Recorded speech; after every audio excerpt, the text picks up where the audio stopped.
What I'm doing here is I took the telemetry system out yesterday for the first time to test on the actual tower.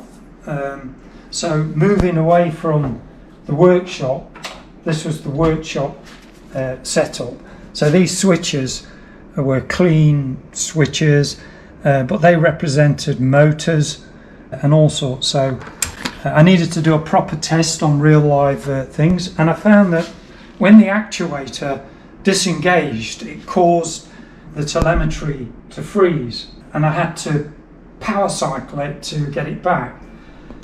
Now, I tried to put some fly diodes on the motor that was causing the problem, but that didn't seem to work. So what I did was I used one of these to power cycle the telemetry kit, and that worked. That's fine.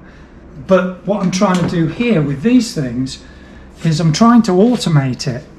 So I've got a nano and two relays which are going to, I've connected onto the TX of the Unos to pick up the data stream that's going to be transmitted. And if the nano detects that the data stream has frozen, it then power cycles for me automatically.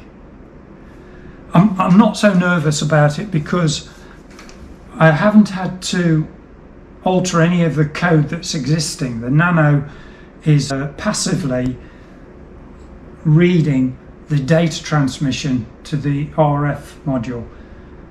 So there's no interference with that. I just have to get this working and then I should be okay. But I do have a working system as in manual, and all I'm doing is trying to automate it.